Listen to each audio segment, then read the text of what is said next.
क्यों?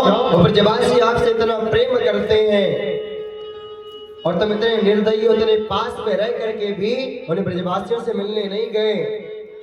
तब भगवान ने कहा उद्धव, और जो ब्रजवासी है ना हमारा हृदय है, और ब्रजवासी हमारे हृदय में निवास करते हैं। महाराज तब भगवान ने अपने हृदय में ब्रज का दर्शन कराया। प्रेम से बोले द्वारिकाधीश भगवान की जय, बाल कृष्ण भगवान की जय। महाराज इसीलिए कहते हैं जो ब्रज है भगवान का हृदय है। सबसे प्रिय भगवान को कोई है तो ब्रजवासी है। भगवान ने उद्धव को जो ज्ञान का घमंड था उसको तोड़ा। प्रद्युम्न जी के द्वारा सम्रासुर का वध हुआ। श्री राजा परीक्षित ने प्रश्न किया, प्रभु सत्राजितः किम करो ब्रह्मन् कृष्ण सकिल्बिषम् श्यामन्तका कुतस्तस्य कस्मात् दत्ता सुता हरे। हे प्रभु, सत्राजित राजा कौन था जिसने भगवान पर झूठा आरोप लगाया कि भगवान ने उसकी मणि चुरा लिया? तब श्री सुखदेव जी महाराज कहते हैं, राजन आसेत सत्राजितो सूर्यो भक्तस्य परमासखः प्रीत तस्मै मणिं प्रादात् सूर्यतुष्टास्य मन्तकम्। राजा सत्राजित भगवान सूर्य का उपासक था। भगवान सूर्य की उपासना किया, तब किया भगवान सूर्य प्रसन्न हो गए। तो प्रसन्न होकर के एक श्यामंतक मणि दी, जो मणि प्रत्येक दिन 8 बार सोना देती थी। 8 बार लगभग 20 किलो सोना प्रत्येक दिन देती थी। एक दिन सत्राजित मणि को पहन करके द्वारिका के दरबार में पहुंच गया। द्वारिका के दरबार में पहुंचा तो सबको लगा उस मणि का प्रकाश इतना ज्यादा था कि जैसे सूर्य का प्रकाश हो। उस मणि को देख करके ऐसा लगा कि भगवान सूर्य स्वयं द्वारिका की राजसभा में आ गए हैं। फिर पता चला कि सत्राजित है। भगवान ने सत्राजित से कहा, भैया ये जो मणि है इसको द्वारिका के राजकोष में जमा कर दो, जिससे द्वारिका की अर्थव्यवस्था ठीक हो जाएगी। सत्राजित ने मना कर दिया, हमने तब किया था, तब जाकर के मणि हमको प्राप्त हुई। हमें मणि किसी भी कीमत पर नहीं देंगे। एक दिन सत्राजित का भाई प्रसेन उस मणि को पहन करके वन में गया और वन में प्रसेन को सिंह ने मार डाला। सिंह को जामवंत जी ने मारा और मणि अपनी पुत्री जामवती को दे दिया। महाराज इधर सत्राजित को पता चला मेरा भाई मर गया है और मणि भी गायब है। तब भगवान पर झूठा आरोप लगाया, अरे पहले तो माखन चुराता था, गोपियों के वस्त्र चुराता था और आज मणि भी चुराने लगा। तब भगवान ने कहा, हमें झूठा कलंक लगा है तो मणि तो हमें ढूंढना ही पड़ेगा। और कहते हैं गणेश चतुर्थी के चंद्रमा को जो देखता है उसे झूठा कलंक लगता ही लगता है। सो परिनार लार गोसाई तजौ चौथ के चंद की नाई। जिस तरह चंद्रमा जो चतुर्थी का चंद्रमा होता है, जैसे उसका त्याग किया जाता है उसी प्रकार पर स्त्री का भी त्याग करना चाहिए। इसीलिए भगवान की एक दिन दृष्टि पड़ गई, भगवान विश्राम कर रहे थे और दृष्टि चंद्रमा पर पड़ी तो भगवान को झूठा कलंक लगा। भगवान मणि की खोज में निकले, वन में जाते हैं, पहले देखते कि प्रसेन मरा हुआ पड़ा है। थोड़ा सा भगवान आगे बढ़े, देखे सिंह मरा पड़ा है। भगवान और आगे बढ़े तो भालू के पैरों के निशान थे। भगवान उन्हीं निशानों पर गए और निशान एक गुफा में जाकर के रुक गए। वहीं पर एक भालू की कन्या उस मणि को गेंद समझ करके खेल रही थी। महाराज भगवान ने कहा, देवी ये मणि आप हमको दे दीजिए। जामवती अचानक किसी पुरुष को देख करके डर गई और जोर से चिल्लाई। जैसे ही जामवती चिल्लाई, जामवंत जी आ गए। भगवान ने कहा भैया ये मणि हमको दे दो। इस मणि के लिए हमें झूठा कलंक लगा है, इस मणि के लिए हमें झूठा आरोप लगा है। जामवंत जी ने कहा मणि तो ऐसे नहीं देंगे। तो फिर मणि कैसे दोगे? आपको हमसे युद्ध करना पड़ेगा। यदि आपने हमें युद्ध में हरा दिया तो मणि आप ले जा सकते हैं। महाराज जामवंत जी में और भगवान में 27 दिन तक युद्ध चला और अंत में जामवंत जी परास्त हो गए। और जब जामवंत जी परास्त हुए तो जामवंत जी ने कहा मैं पहचान गया, पहचान गया। भगवान ने कहा क्या पहचान गए? कहा आप वही हो। कौन? कहा राम। भगवान ने कहा पहले समझ में नहीं आया, जब मुख का घूसा पड़े तब समझ में आया। उसी प्रकार महाराज हम सभी हैं, जब तक दुखों की मार ना पड़े तब तक हमें भगवान की याद नहीं आती। दुखों से जो ठोकर खाई न होती, कन्हैया तुम्हारी याद आई न होती। अरे महाराज कलयुग की विडंबना है जीव की। दुख में सुमिरन सब करे, सुख में करे न कोई। और जो सुख में सुमिरन करे, तब दुख काहे होय। महाराज जामवंत जी ने कहा प्रभु हमें राम के अलावा कोई परास्त नहीं कर सकता। ये वही जामवंत जी हैं जो त्रेता में भगवान के साथ थे। जामवंत मंत्री अति बूढ़ा। जब युद्ध समाप्त हो गया तो जामवंत जी ने कहा प्रभु इस संपूर्ण युद्ध में हमसे लड़ने वाला कोई मिला नहीं, हमारे हाथों में खुजली बहुत हो रही है। तब भगवान ने कहा जब मैं द्वापर में कृष्ण रूप में आऊंगा तो उस समय मैं आपके हाथों की खुजली मिटाऊंगा। तो आज परास्त भगवान ने राम के रूप में दर्शन दिया। प्रेम से राघवेंद्र सरकार की।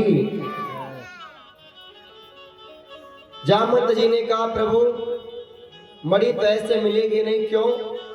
क्योंकि मणि तो हमारी पुत्री के साथ है। अब आपको उससे विवाह करना पड़ेगा तभी आपको मणि मिलेगी। तो भगवान का दूसरा विवाह माता जामवती जी के साथ संपन्न हुआ। प्रेम से जामवती मैया की।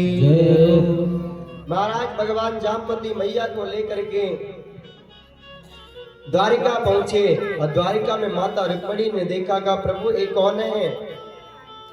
भगवान ने कहा हमारी दूसरी पत्नी है, अभी आपके साथ ही रहेंगी। माता रुक्मिणी ने कहा ये घूंघट तो बड़ा लंबा की है। भगवान ने कहा बड़ी सुंदर है। माता रुक्मिणी ने कहा मुझसे भी सुंदर है। कहा अरे तुम तो इनके आगे कुछ भी नहीं। अच्छा भालू की पुत्री भालू जैसी तो होगी महाराज। माता रुक्मिणी को लगा गुस्सा और माता रुक्मिणी ने श्राप दे दिया जाओ जितनी सुंदर मैं हूं उतनी सुंदर तुम भी हो जाओ। भगवान बड़े चलिया श्राप को वरदान में बदल दिए। अब माता रुक्मिणी और माता जामवती दोनों एक जैसे दिखने लगी। महाराज भगवान सामंतक मणि लेकर के राजा सत्राजित के पास आया। का भाई तूने मुझे झूठा आरोप लगा दिया, झूठा कलंक लगा दिया। मणि तो कहीं और ही थी। महाराज सत्राजित तो पानी पानी हो गया, बहुत शर्माया और कहा प्रभु इस मणि को आप रख लो और हमारी कन्या के साथ विवाह कर लो। भगवान ने कहा भैया देखो दो ऑलरेडी हो चुके हैं, आप अपनी कन्या से पूछ लो हमारे साथ करेगी भी या नहीं। मैया सत्यभामा से पूछा गया। मैया सत्यभामा ने कहा प्रभु आपसे भला विवाह करना कौन नहीं चाहेगा। तो भगवान का तीसरा विवाह मैया सत्यभामा के साथ संपन्न हुआ। प्रेम से सत्यभामा मैया की। महाराज एक दिन भगवान बलदाऊ भैया के साथ हस्तिनापुर गए और हस्तिनापुर में भगवान एक दिन अर्जुन के साथ यमुना जी के किनारे घूम रहे थे। अर्जुन ने अचानक देखा कि देवी जी तप कर रही।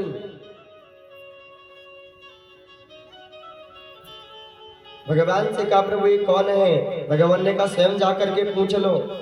अर्जुन आए, और कहा देवी आप कौन हैं? अहम देवस्य सवितुर्द्वैता पत्नीच्छति विष्णुं वरेण्यं वरदं तपा परमास्थितः।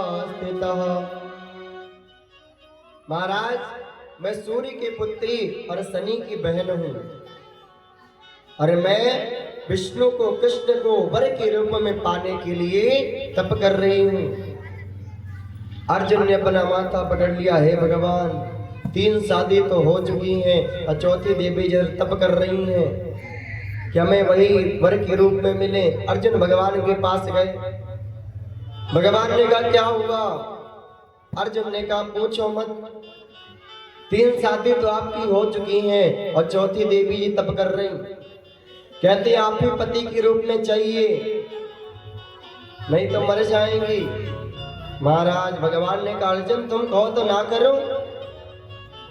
अर्जुन ने कहा प्रभु मुझे बीच में काहे डाल ले, आप शादी तो करोगे ही, आपकी लीला है। तो भगवान का चौथा विवाह माता कालिंदी के साथ संपन्न हुआ। प्रेम से यमुना मैया की जय। भगवान का 5वां विवाह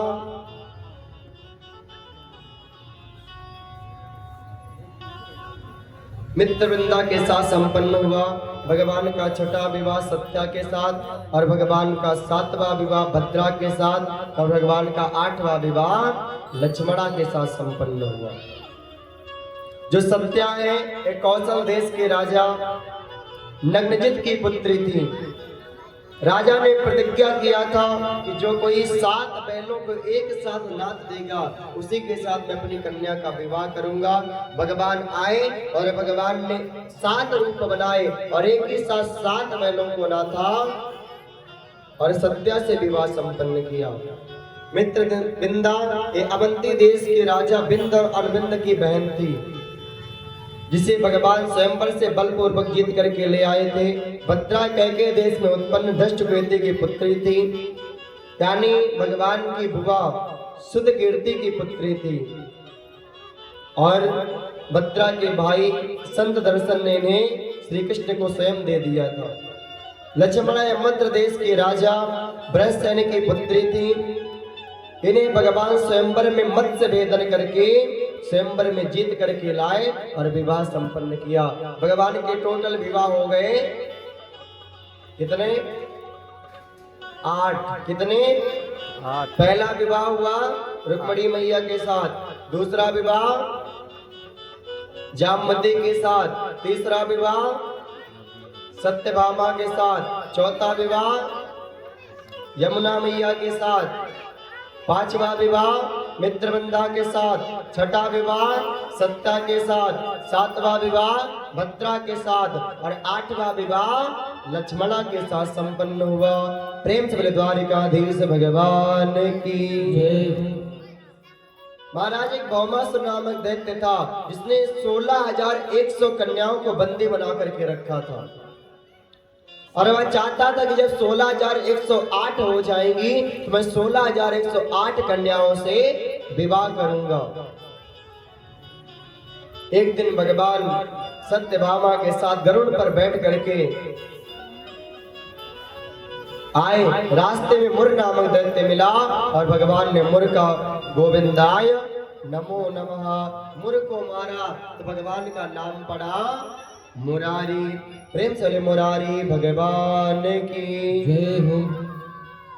महाराज भौमासुर दैत्य ने 16,100 कन्याओं को बंदी बना करके रखा था। भगवान ने भौमासुर को समझाया कि इन सबको छोड़ दे। भौमासुर युद्ध पर उतारा हो गया और भगवान ने भौमासुर का गोविंदाय नमो नमः प्रेम से द्वारिकाधीश भगवान की जय हो। जब भगवान ने भौमासुर को मारा तो माता पृथ्वी प्रार्थना करने लगी, नमस्ते देव देवेश शंख चक्र गदाधरा भक्ते छोपात रूपाय परमात्मन नमोस्तुते। नमो भगवते तुभ्यं वासुदेवाय वैष्णवे पुरुषायादि बीजाय पूर्णबोधाय ते नमः। माता पृथ्वी ने बड़ी सुंदर स्तुति की। भगवान ने 16,100 कन्याओं से कहा, देवी आप अपने अपने घर को जाओ। तो सारी जितनी भी 16,100 कन्याएं थी सब पर्वत से नीचे गिरने लगी। भगवान ने कहा, रोका, देवी रुक जाओ, हमने आपको इसलिए नहीं छुड़वाया कि आप आत्महत्या कर लो। उन देवियों ने कहा, प्रभु हम पिता के घर जा नहीं सकती और इस समाज में हमसे विवाह करने के लिए कोई तैयार नहीं होगा, तो ना हम पिता के घर जा सकती हैं और हमें समाज स्वीकार करेगा, तो हम कहाँ जाएं? तब भगवान ने कहा, देवी जिसका कोई नहीं होता उसके भगवान होते हैं। तब भगवान ने एक ही साथ 16,100 कन्याओं के साथ विवाह संपन्न किया और भगवान के टोटल विवाह हो गए 16,108। और हर रानी से 10-10 पुत्र और 2-2 पुत्रियां हुई। केवल भगवान का परिवार ही 56 करोड़ था। हाँ, एक दो नहीं, हर रानी से 10-10 पुत्र थे। अब नारद जी ने देखा कि भगवान ने महाराज 16,108 विवाह किया है। यहाँ पर कोई एक दो कर ले तो पता चलता ड्रम में मिलता है। हाँ, एक कर ले तो पता चलता चौथे दिन घर भी नहीं आई, स्वाहा करवा देती। अबे भगवान महाराज 16,108 कैसे कर लिए? अब कलियुगी व्यक्ति महाराज कहीं कर ना ले 2-4, एक तो महाराज भारी पड़ जाती है। हाँ, अब 2-4 करेंगे तो फिर आफत हो जाएगी। महाराज नारद जी को भी संशय हुआ, अरे कैसे भगवान है 16,108 रानियों के साथ रहते कैसे हैं? नारद जी देखने आए और नारद जी ने देखा हर महल में हर एक रानी के साथ भगवान हर एक रूप में विराजमान है। जितने रानियां हैं उतने कृष्ण हैं। और महाराज 125 वर्ष की लीला में कभी भी आपने भगवान का मुख लटका हुआ नहीं देखा होगा। और यहाँ पर एक पत्नी यहाँ जाए तो दिन भर रोते हैं, रात भर रोते हैं। हाँ, लेकिन भगवान ने इतनी लीलाएं की, इतने भगवान ने कष्ट उठाए, लेकिन कभी भगवान ने मुंह लटकाया नहीं। अच्छा, भगवान को मुस्कुराने की आदत थी। जब घटोत्कच मारा गया युद्ध में तो भगवान वहीं पर खड़े थे, क्योंकि घटोत्कच भीम का पुत्र था। और जब घटोत्कच मरा तो सब तो महाराज विलाप कर रहे थे, भीम भी कह रहे थे हमारा पुत्र मर गया, और भगवान खड़े मुस्कुरा रहे थे। भीम भैया ने कह दिया, कृष्ण तुम्हें बड़ा मजा आ रहा ना, हमारा पुत्र मर गया तुम हंस रहे हो। भगवान ने कहा, भैया हमारी तो मुस्कुराने की आदत है। इसलिए भगवान 125 वर्ष लीला किए, लेकिन कभी भी मुंह लटका करके नहीं बैठे। क्या बोलना पड़ेगा? ऐसे नहीं, थोड़ा तेज बोलो, राधे राधे। महाराज भगवान ने रुक्मी का उद्धार किया, अपने पौत्र अनिरुद्ध का विवाह बाणासुर की पुत्री उषा के साथ संपन्न कराया। और भगवान ने पौंड्रिक का उद्धार किया, जो नकली भगवान बनकर के घूम रहा था। भगवान ने पौंड्रिक का गोविंदाय नमो नमः द्विविध का वध किया और साम्य का विवाह हुआ। नारद जी को मोह हुआ तो भगवान ने नारद जी के मोह को दूर किया। भगवान ने जरासंध का वध भीम भैया के द्वारा करवाया। जरासंध को महाराज जितनी बार भीम भैया बीच से फाड़ करके फेंकते उतनी बार जुड़ जाता। क्यों? क्योंकि जरासंध को जरा नाम की राक्षसी ने जोड़ दिया था। जो जब पैदा हुआ था तो इसके टुकड़े अलग अलग थे। तब जरा नाम की जो राक्षसनी थी वो दोनों टुकड़ों को उठाया और जोड़ दिया।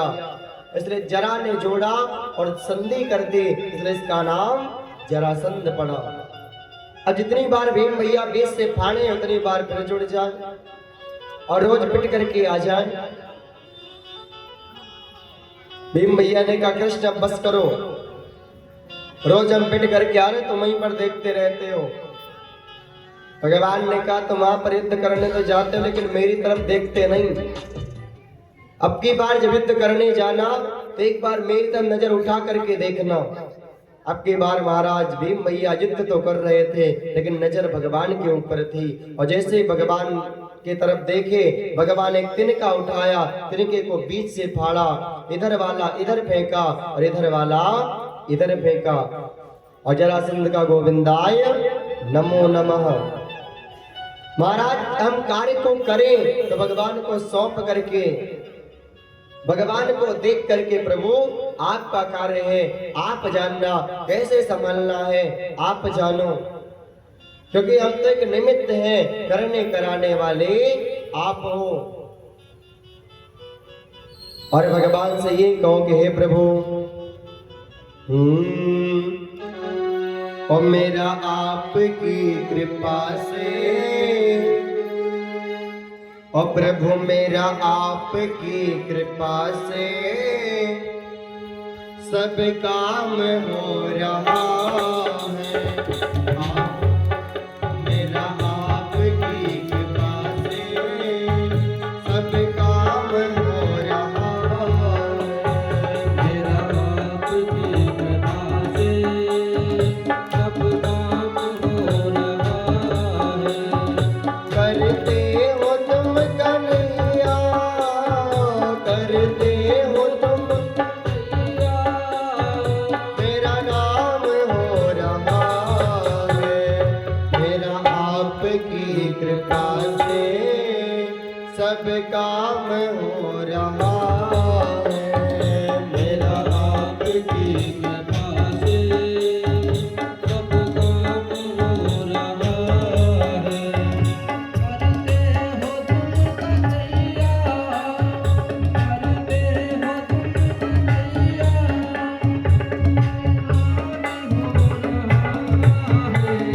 मेरा आपकी कृपा से सब काम हो रहा है।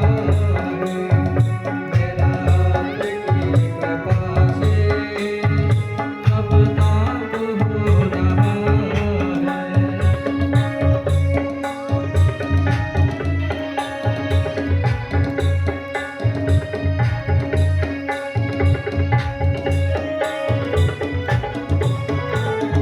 ताली बजाते जय हो।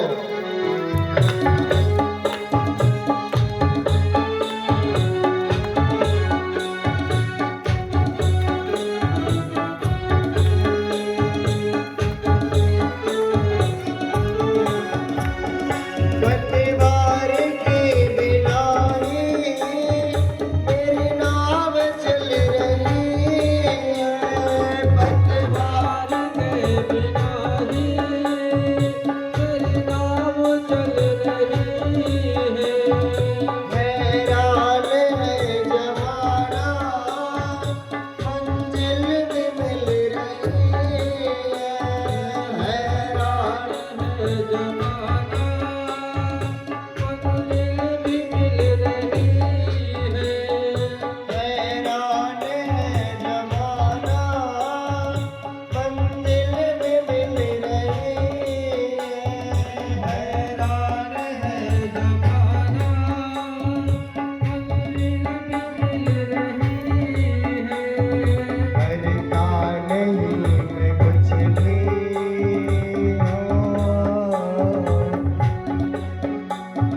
करता नहीं मैं कुछ भी, सब काम हो रहा है। करता नहीं मैं कुछ भी, सब काम हो रहा है। मेरा आपकी कृपा से सब काम